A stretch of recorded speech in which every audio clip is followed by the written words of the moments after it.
Some ghosts whisper, some just watch from the shadows. But what haunted the Pritchard family didn't whisper. It screamed, it scratched, and it wanted blood. This is the true story of Britain's most violent haunting. The year was 1966. Pontefract, a sleepy market town in West Yorkshire, England. A place where nothing much ever happened. Nothing.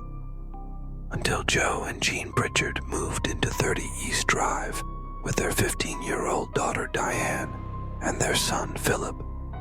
The house was ordinary, semi-detached, brick walls, a neat little garden.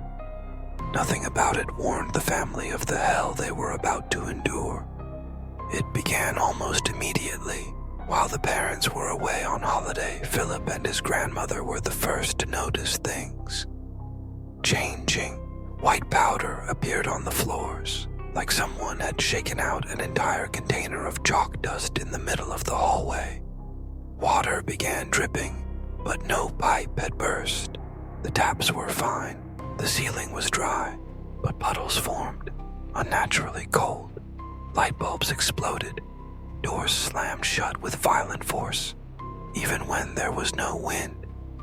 And one day, the tea dispenser violently shot out all its contents across the kitchen, as if it had been thrown.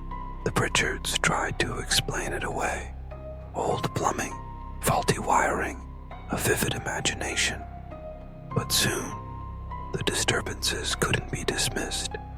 At night, footsteps echoed up and down the stairs. Loud bangs shook the walls. Drawers opened and emptied themselves. Family photos were shattered, not from falling, but from behind the glass. And Diane began to suffer. The teenager reported a cold presence in her room. She couldn't sleep. She was being watched. And one night, something pulled her hair. Not gently. It yanked her out of bed and dragged her down the hallway screaming. There were no fingerprints, no explanation, just rage in the air. The family called in the local priest. He sprinkled holy water and whispered prayers into the corners of the home. But that only made things worse. The activity ramped up. Then, they saw him. At first, it was just a shadow at the edge of the staircase. A figure cloaked in black. He stood silently, his face obscured, watching them. And then, he moved. Multiple family members reported sightings of a tall figure in a black hooded robe, walking the hallways. Sometimes standing motionless in the corner, sometimes appearing right behind them when they looked in the mirror. He became known as the Black Monk. Visitors to the house were slapped, scratched, and shoved. Crucifixes were bent. Clocks stopped ticking. Holy objects were flung across the room. One guest fainted after claiming the monk whispered her name from inside her ear. Paranormal investigators came to document the chaos. Cameras failed. Tapes were erased. It was as if the house itself rejected being seen. And all the while, Diane continued to be the focus.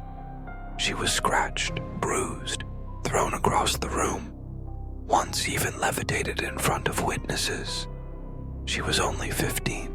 Researchers began digging through the history of the land. What they discovered chilled them. Centuries ago, a 13th century monastery had once stood on the land where the house was now built.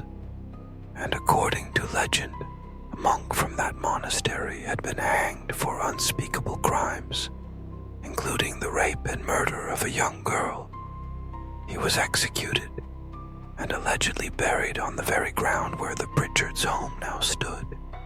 The theory that the house was built directly over his unmarked grave and that the monk's vengeful spirit had awakened.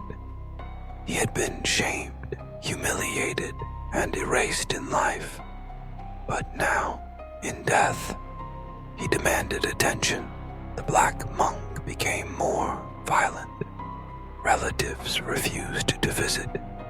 Neighbors began to whisper. Locals crossed the street to avoid walking past the house. The Pritchards tried to move, but no one would buy the house, and they couldn't afford to leave it empty, so they stayed, trapped. At night, the house echoed with chanting, low, guttural sounds with no source, doors locked on their own. A picture of Jesus was torn from the wall, not dropped, but shredded. And then came the breathing, deep, raspy, angry, heard just over the shoulder, always behind, always close. Diane became paranoid, exhausted, and afraid to sleep. Her parents reached out to psychics, priests, and ghost hunters. Nothing worked. The monk wasn't attached to the house. He was attached to her. Eventually, the activity slowed, not because he left, but because Diane moved out. Once she was gone, things calmed, though not completely. The house, however, remained infamous. Over the decades, it gained a reputation as the most haunted house in Britain. Ghost hunters continued to visit. Some flee in the middle of the night. Others claim to capture EVPs of a growling voice or photos of a hooded figure peering from behind door frames. Multiple teams have reported equipment malfunctions, sudden drops in temperature, and a feeling of suffocation in Diane's old bedroom. The owners now rent the house out to investigators and brave souls, some of whom stay overnight. Few last until morning. Skeptics argue that it was all mass hysteria, that a troubled teen, a superstitious town, and a few coincidences spiraled into an urban legend. But the evidence suggests otherwise. Dozens of witnesses, unexplainable photographs, physical injuries, and a house that still won't rest. If it was hysteria, why does it still happen? Why do cameras still fail? Why do people still feel watched when they enter? Is it all psychological, or is the monk still there? Still waiting? You can visit 30 East Drive today. You can walk through the same hallway where Diane was dragged screaming. You can stand on the staircase where the monk was seen. But if you go, don't taunt him. Don't challenge him. Don't forget that something violent is buried beneath that home. Because the Black Monk doesn't forgive. He doesn't move on. And if you stay too long, he might follow you home. Some houses are built on history. Others are built on horror. And some are still very much alive.